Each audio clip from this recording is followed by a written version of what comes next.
Well, I basically met Lamar Moore in 1996 or 97, one at Staten, and we were business partners. Okay, when I left and he left, we met up again here at Limestone in 2000.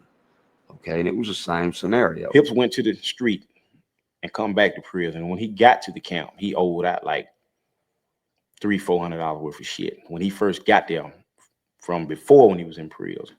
Mark had a boy, David Mendenhall. I met Mark on a chain gang. I would say it was in 98. Mindy, he was my baby. He came to me. Mindy came to me and requested to be with me. You know what I'm saying? Which was rather strange because this was like the first guy that ever pulled up on me and said, "Hey man, can I be with you?" You know, so it was rather shocking. Here at Limestone, you don't have the guys waiting at the back gate on you. And about the only way you can get turned out is you fall for the game. I turned Adi out. Adi was fresh in prison. Had been chased by half of the camp. You know, he ran from them, and I don't know. He just basically he said he wanted someone to be real with him, someone to give him attention and affection. And he seen how I treated Mindy and my other boys, and he just wanted to get in, so we did. They started, giving me things, things I like, anything I wanted I could get. Well, I had never been through it before. I had never turned a boy out or had a boy or anything. And that wasn't my objective. I was just supposed to pull him away from the other people he was kicking it with and to kick it with us. When my folks quit looking out for me, I felt betrayed. I was at my lowest self-esteem, so I had to find a way to pick me back up and make me happy. Make the best out of a bad situation. Mark and Mendenhall, they did that. Where you from, man? Over here. I get out tomorrow, right? Tomorrow? Yeah. All right. Okay. David Mendenhall, he worked on radios. He'd fix my radio and everything. We got to talking, eating together, drinking together. We'd do a little drugs together. I spent some time with him as far as kicking it. We might play cards together. All of us would. We'd get together and do it. I run tattoos, run a store, and hustled. All right.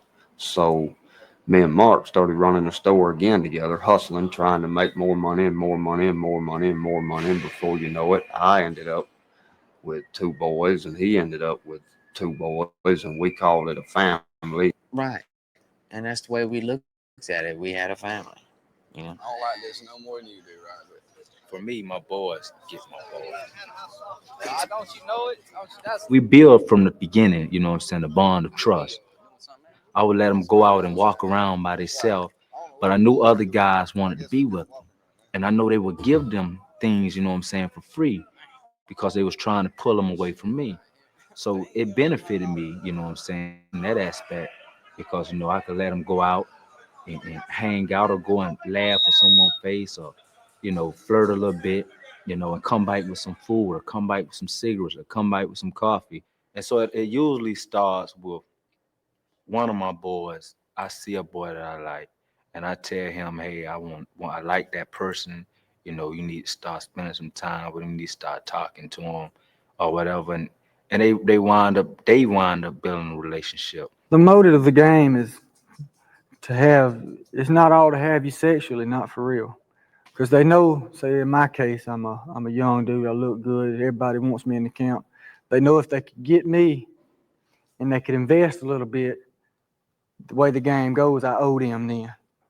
It happens all the time. They could pimp me out, and make, triple, make more money like that than what they've invested. That's how the game goes in here.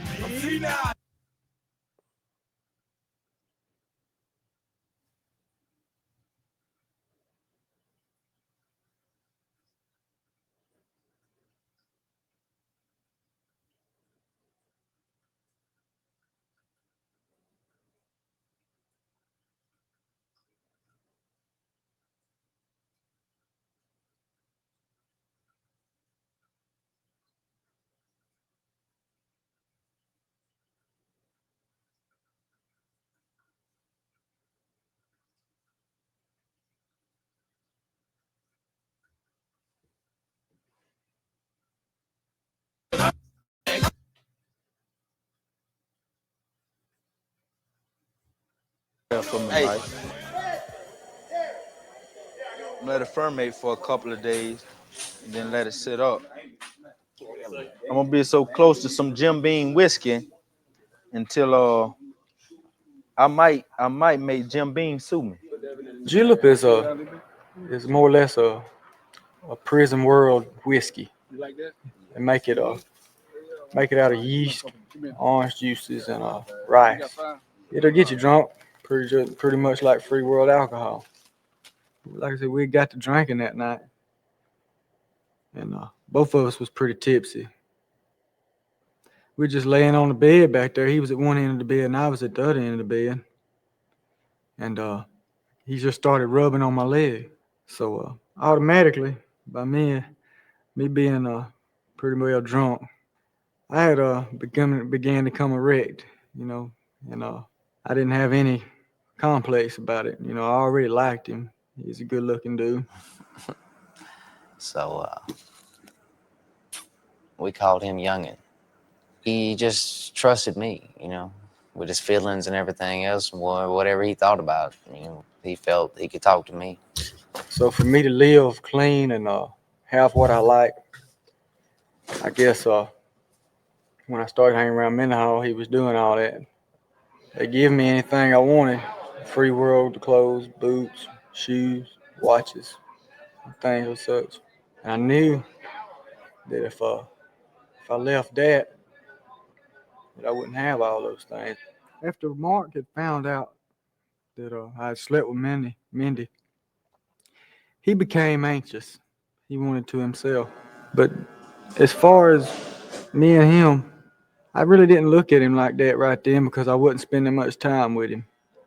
He was just basically the financial his sister. I wasn't spending a whole lot of time with him. But as I did, I started to grow to like him also. And then when I was spending time with him, Mendenhall would be jealous.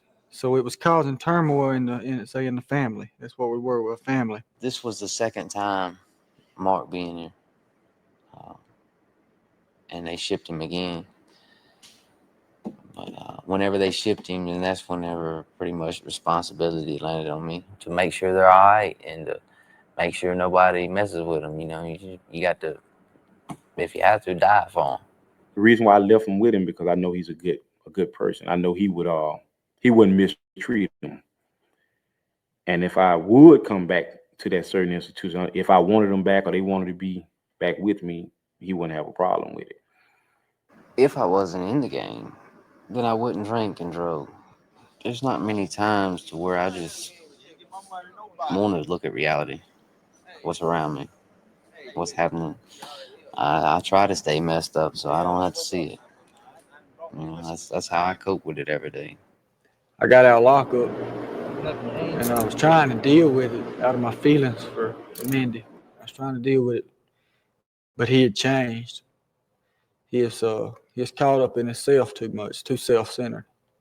He always worried about him, when he was going to get high the next time. And I just couldn't deal with that. I don't like being around them type people. As far as the aspects of life goes, yeah, it was better.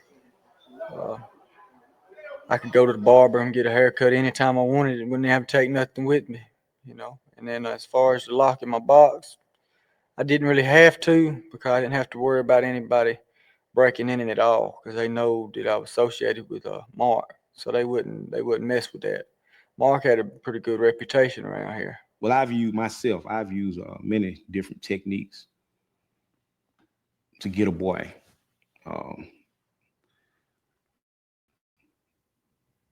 Tricks, manipulation, boo game,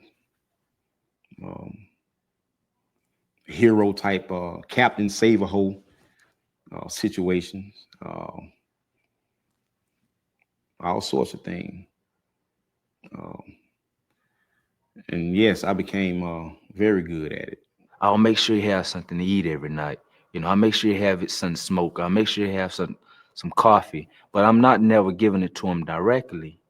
He's getting it from one of my boys. So when he when that person might feel like, no, that's not me or whatever, then I cut him off. I cut his supply off. You know what I'm saying? Now I give him time to think about it. You know what I'm saying? He was getting free dope. He was getting free whiskey. He was getting eating every night. He was smoking every night. And then he was getting free sex. Now he don't get none of that no more. And to be able to get that, then this is what he got to do. Well, one of the first things they're going to throw up is the stuff they've given you. You owe them for that. And then they kind of put the boo down with it, the boo game. And to where you owe them that plus interest, They try to get you in a bind. Telling you some gas, what you want to do? Y'all got me leaking and everything. I'm gonna let you. I'm man. gonna let you. Come on, I'm man. gonna let you Y'all get it. bullshit, Where man. did all the cup at? Sonny, give me that think cup. I'm just gonna buy your shit and then I ain't gonna taste it? Look here. You don't. Hey, look here. You ain't gonna just be drinking my whiskey, right? That's all you getting now. What's up? That's gas, ain't it? It's sweet. No, you ain't Trying to finna sell rob- us some bell water. It's That's straight. straight. It's You straight. you an alcoholic, so it don't It's even straight. matter. It's Yeah, straight. you be just wanna- You just want to drink. It's straight. always about the We big all right, game, man. Ain't no robbing here, bro. Hey, You always about the look big here. game, Every man. time I be trying to handle some business, man, you always You always show about the up. beat game though, man. You still owe me 5 bags, I partner. don't owe you nothing. You know what I'm saying? You still owe me 5 bags. I tell you what, you go ahead and get this and we break even. There's a gallon right here. Give me I 10. grew up in a family of 9 brothers and 4 sisters. And my father, he left, when I was like 9 years old. BPS is on her stomach, stand for Black Peace Stone. She's holding a dope sack in her hand. My other girl over on this side, she's got her back, she holding a shotgun. That's my hood, what I represent. Black Peace Stone Blood Nation. Looking back over the years, I guess I shed some tears. I told myself time and time again, this time I'm gonna win. Taking the bumps and the bruises of all the things of a 2-time loser. I tried to hold on, my faith is gone. It's just another sad song.